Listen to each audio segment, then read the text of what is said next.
तरीके से बना उसी तरीके से 54 से बनेगी ये वाली संख्या। अगर मैं सीधा सीधा इसमें बनाऊंगा तो 23 से 13 बनाने में क्या होगा भाई, 23 में से अगर मैं माइनस का 10 करूंगा तो सीधा सीधा 13 बनेगा। उसी तरीके से यहाँ पर भी मैं क्या करूंगा भाई, माइनस 10 करूंगा, यहाँ माइनस 10 किया, यहाँ भी माइनस 10, तो 54 में से 10 माइनस करूंगा, कौन सी संख्या आती है 44। 44 मुझे ऑप्शन में भी दे रखा है, सी ऑप्शन में, मैं कह दूंगा ये आपका आंसर आ गया। ठीक है, बिल्कुल इजी है या फिर बिल्कुल भी इजी नहीं है, आप मुझे ये बता दीजिए। सोचिए समझिए प्रश्न का आंसर क्या हो सकता है। ये वो चैप्टर है जो कभी खत्म नहीं होता, मैं हमेशा आपसे कहता। ठीक है दोस्तों, कभी खत्म नहीं होता ये वाला चैप्टर। ठीक है, इतनी बात समझ में आई। अब देखिए करने के तरीके अलग अलग हैं, करने के तरीके अलग अलग हैं, कैसे हैं मैं यहाँ पर समझा देता हूँ। यहाँ पर आप क्या करते हैं जनरली, ये तो आंसर आ गया आपका 44, लेकिन इसके मेथड क्या क्या बनते हैं वो समझ लीजिए। यहाँ पर इकाइक 3 है, यहाँ पर इकाइक 3 है, बाद वाली संख्या सेम है, पहली वाली संख्या 2 है, यहाँ पहली वाली 3, तो आप क्या करेंगे 23 से 13 कैसे बना भाई, 23 से 13 कैसे बना, लास्ट वाली संख्या यदि लिख दी, 2 में से 1 को घटा दिया तभी तो 1 आया भाई। इस 2 में से मैंने क्या किया, पहले वाली संख्या में से 1 घटा दिया तो 1 बना, उसे यहाँ लिख दिया। जब यहाँ पर मैंने 1 घटाया है तो यहाँ पर मैं क्या करूँ दोस्तों, देखिए यहाँ पर मुझे 54 से बनाना है, तो लास्ट वाली संख्या को मैंने एज इट इज लिख दिया, तो यहाँ भी मैं लास्ट वाली को एज इट इज लिख दूंगा 4 को। यहाँ 2 में से मैंने क्या किया, 1 घटाया, तो यहाँ 5 में से भी मैं क्या करूँ 1 घटा दूँ तो मेरे पास 4 बचेगा, तो मैं 4 यहाँ लिख दूंगा, तब भी 44 आ रहा है। ये करने के तरीके मैं आपको बता रहा हूँ, किस किस तरीके से प्रश्नों को सॉल्व किया जा सकता है और किस किस तरीके से हम किस प्रश्न के बारे में सोच सकते हैं। अब प्रश्न उतने इजी नहीं आते, उतने आसान नहीं आते जिन्हें आप कर पाए। ठीक है दोस्तों, समझ में आई बात। तो ये मैं आपको मेथड बता रहा हूँ किस तरीके से आप किस प्रश्न के बारे में सोच सकते हैं, ये तो समझ में आ गया होगा। अब देखेंगे अगला प्रश्न। अगला प्रश्न है AFAB VALE, इसका रिलेशन किससे बन रहा है, तो आप संख्याओं को बस ध्यान से देख लीजिए, आंसर आपकी आंखों के सामने है। देखिए कैसे, अगर मैं पहली संख्या का रिलेशन यहाँ पर पहली से बनाऊं तो A के बाद B आता है, बिल्कुल सही है। अब मैं F के बाद में कौन सी संख्या आती है, F के बाद में G आता है, ये भी सही। K के बाद में L आता है, ये भी सही, और P के बाद में Q आता है, ये भी सही। तो इसमें क्या था, कुछ भी नहीं है, मतलब यहाँ जो संख्या है उसके अगली संख्या ही लिखी गई है। पहली संख्या का रिलेशन पहली से बनाएंगे, दूसरी का दूसरी से, तीसरी का तीसरी से, चौथी का चौथी से बनाया, तो वो क्या रहा है, अगली संख्या दी गई है। उसी तरीके से C के बाद में अगली संख्या कौन सी आती है, आप बोलेंगे D आती है। H के बाद में अगली संख्या कौन सी आती है, I आती है। M के बाद में अगली संख्या N आती है, और R के बाद में अगली संख्या S आती है। तो DINS ये आपके प्रश्न का आंसर होगा। DINS पहले ही ऑप्शन में है, ये आपके प्रश्न का सही आंसर हो गया। क्लियर हुई बात, सबकी समझ में अच्छे से प्रश्न आ गया। अब देखेंगे अगला प्रश्न। अगला प्रश्न है 12 का रिलेशन 140 से है, 156 का रिलेशन किससे होगा, SSC 2014 का प्रश्न। अब आप अच्छे से जानते हैं कि जब प्रश्न SSC में पूछा गया है तो इतना इजी तो होगा नहीं, कुछ ना कुछ लॉजिक होगा और थोड़ा प्रश्न कठिन भी होगा। सिंपल तरीका है, SSC का प्रश्न इतना आसान नहीं होता, आप जानते हैं। तो सोचिए क्या रिलेशन है, बनाइए। जब आप इन दोनों का रिलेशन नहीं बना पाते हैं, आप क्या करते हैं, इसका रिलेशन किससे बनाते हैं, ये मैंने बहुत सारी वीडियो में बताया है आपको। पहले तो आप इनका रिलेशन बनाते हैं भाई, पहली संख्या का रिलेशन दूसरी से बनाते हैं। जब रिलेशन बन गया तो ठीक है, नहीं बना तो फिर पहली का रिलेशन इससे बनाते हैं। ये बात मैंने आपको बहुत बार बताई है, तो इस चीज को भी अपने ध्यान में रखिएगा। तो यहाँ पर ऐसा ही पैटर्न इस्तेमाल हो रहा है। कैसे भाई, 12 का रिलेशन 140 से बनाएंगे, नहीं बन पा रहा, लेकिन 12 का रिलेशन सीधा सीधा 156 से बनाइए, क्योंकि ऑप्शन में संख्याएं बड़ी दी गई हैं। समझ में आ रही है बात, ऑप्शन में जो संख्या है वो बड़ी बड़ी संख्या दी गई है, ये बात आप पहले अच्छे से जान लीजिए। ठीक है, देखिए 12 से 156 बनेगा कैसे, अगर आप 12 का गुना उसकी अगली संख्या 13 से ठीक है, 12 का गुना आपने 13 से किया, 156 होता है। 12 मल्टीप्लाई 13 कर लीजिए, 12 3 का कितना, 36 का 6 कैरी का 3, 12 का 12 कैरी का 3 15, 156 हो गया दोनों का गुना। अब यहाँ पर भी वही होगा।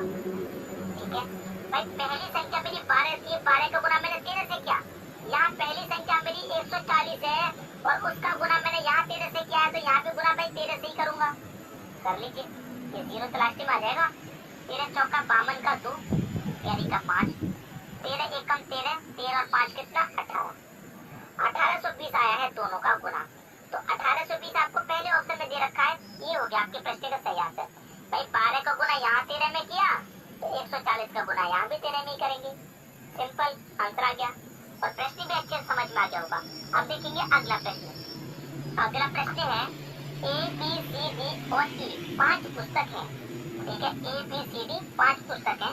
तो यहाँ पर कह रहा है सी डी के ऊपर है, जो हमारी पुस्तक सी है वो कहाँ पर है, डी के ऊपर, मतलब डी के ऊपर है, तो मैं डी के ऊपर कर देता हूँ सी को। फिर कह रहा है ई ए के नीचे है, भाई जो ई है वो ए के नीचे है, तो ई और ए की अभी तक यहाँ बात नहीं होती, तो इसको बाद में इस्तेमाल करेंगे। आगे कह रहा है डी ए के ऊपर है, यहाँ पर ये जो डी है वो ऊपर है किसके, ए के ऊपर है, तो मैंने ए के ऊपर डी कर दिया। अब यहाँ पर जो बात आई उसे ध्यान रखिए, ई ए के नीचे है, भाई ए के नीचे कौन है, ए के नीचे ई, इसका मतलब ए के ऊपर ए हो गया, ठीक है। अब आगे देखिए बी ई के नीचे है, जो बी है वो ई के नीचे है, ई के नीचे है कौन, बी, ठीक है। तो सबसे नीचे की पुस्तक कौन सी है, भाई सबसे नीचे की पुस्तक कौन सी है, सीधा सीधा पता चल पा रहा है बी सबसे नीचे की पुस्तक है, तो बी आंसर सही हो गया। सबसे ऊपर की पूछेगा तो सी आंसर है, पूछेगा पांचों में सबसे बीच में कौन रखी गई है, तो सबसे बीच में ए पुस्तक रखी गई है। पूछे नीचे से दूसरी पुस्तक तो ए, ऊपर से दूसरी पुस्तक पूछे तो डी, इस तरीके से भी पूछता है तो आप बता देंगे, ठीक है। अब देखते हैं अगला प्रश्न। अगला प्रश्न है ए और बी सी के बच्चे हैं, ए और बी सी के बच्चे हैं, ये कह रहा है प्रश्न में, ठीक है। देखिए ए और बी ये सी के बच्चे हैं दोनों, ठीक है, ए और बी ये दोनों सी के बच्चे, ठीक है। इसका मतलब सी क्या है, इन दोनों की माँ है, क्लियर है इतनी बात, ठीक है। अब देखिए माँ हो या पिता भी हो सकता है, क्लियर तो है नहीं अभी, जो ए और बी सी के बच्चे इतना क्लियर हो गया, तो ये दोनों सी के बच्चे हो गए। यदि सी ए का पिता है, जो सी है वो ए का पिता है, इसका ए का पिता, सी ए का पिता है, तो ये कौन है, अब ये जिसकी माँ तो है नहीं, पिता है, ये कंफर्म हो गया, जेंट्स है, मेल है, ठीक है। सी ए का पिता है, लेकिन बी सी का पुत्र नहीं है, भाई बी सी का पुत्र नहीं है, ऐसा कैसे हो सकता है, जब ये दोनों सी के ही बच्चे हैं, ठीक है, और ए का पिता हो गया सी, ठीक है। लेकिन यहाँ पर कह रहा है जो बी है वो सी का पुत्र नहीं है, बी सी का पुत्र नहीं है, भाई पुत्र नहीं है तो पुत्री होगी, ये बात तुरंत दिमाग में आनी चाहिए, घबराना मत भाई, ये क्या कह दिया, प्रश्न में घुमा दिया, भाई उसने कहा है कि पुत्र नहीं है तो फिर पुत्री हो, पुत्र नहीं है तो इसका मतलब पुत्री है। बी और सी का क्या संबंध है, इस बी और सी का क्या संबंध है, भाई ये पूछ रहा है बी और सी का क्या संबंध है। अब देखिए ये पता चल गया, ये कौन है, भाई ए का पिता है, तो ये मेल है, ये कौन है, मेल, और ये इसकी पुत्री है, तो बाप पिता और पुत्री का रिलेशन बनेगा, ठीक है, सीधा सीधा मालूम हो रहा है, पिता और पुत्री का रिलेशन बनेगा, पुत्री एवं पिता, बी ऑप्शन सही हो गया, क्लियर है, प्रश्न अच्छे तरीके से समझ में आ गया। अब देखेंगे अगला प्रश्न। अगला प्रश्न है, इस प्रश्न में आप देखेंगे 3x3 का सिमेट्री है और यहाँ पर मिसिंग नंबर दिया गया, यहाँ पर देखिए इस तरीके से जब हमारे बीच में मिसिंग नंबर दिया जाए तो हम सोचते हैं कि यहाँ पर बीच में कैसे आया, यहाँ पर बीच में 9 कैसे आया, उसी तरीके से बीच वाली संख्या बनेगी। तो यहाँ बीच में 9 कैसे आया, सबसे पहले ये पता करते हैं, तो 9 किससे मिलेगा, 19 और 17 से।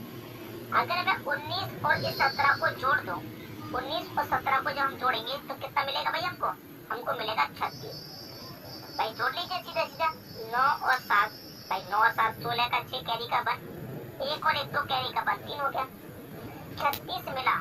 लेकिन 36 से 9 कैसे मिलेगा, अगर मैं 36 में 4 से डिवाइड दूं तो कितनी बार जाएगा, 9 बार, 9 मिल गया।